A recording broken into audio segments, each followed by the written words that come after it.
BWF para badminton world championship की बात करें तो मेंस इवेंट में मेंस सिंगल्स SL3 में भारत के टॉप सीड प्रमोद भगत और सेकंड सीड नीतीश कुमार की जोड़ी फाइनल में पहुंच गई है, जहां उनका मुकाबला आपस में ही होगा।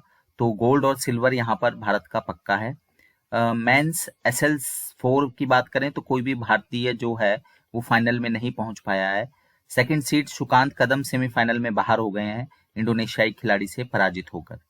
मेन सिंगल्स SU5 और मेन सिंगल्स SH6 में कोई भी भारतीय जो है वो फाइनल तक नहीं पहुंच पाया है।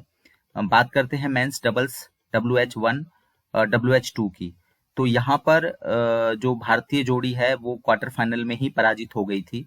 मेंस डबल्स SL3 SL4 में जो टॉप सीड हमारे भारत के प्रमोद भगत और मनोज सरकार हैं वो फाइनल में पहुंच गए हैं, जहां पर उनका मुकाबला इंडोनेशियाई जोड़ी से होगा।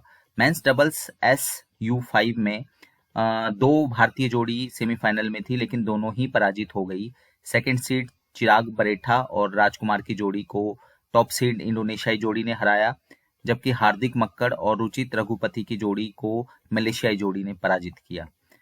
इसके अलावा वुमेन्स इवेंट की बात करें तो वुमेन्स इवेंट में वुमेन्स सिंगल्स WH1 में क्वार्टर फाइनल में भारतीय चुनौती समाप्त हो गई, जबकि वुमेन्स सिंगल्स WH2 में भी क्वार्टर फाइनल में भारतीय चुनौती जो है वो समाप्त हो गई। वुमेन्स सिंगल्स SL3 में दो भारतीय खिलाड़ी सेमीफाइनल में पहुंचे थे, टॉप सीड मानसी जोशी, लेकिन वो भी जो है सेमीफाइनल में पराजित हो गई। सेकंड सीड पारुल परमार भी सेमीफाइनल में पराजित हो गई। वुमेन सिंगल्स SL4 में क्वार्टर फाइनल में ही भारतीय चुनौती समाप्त हो गई, जबकि वुमेन सिंगल्स SU5 में top seed Manisha Ramdas final में पहुंच गई हैं, जहां पे उनका मुकाबला जापान की प्लेयर से होगा।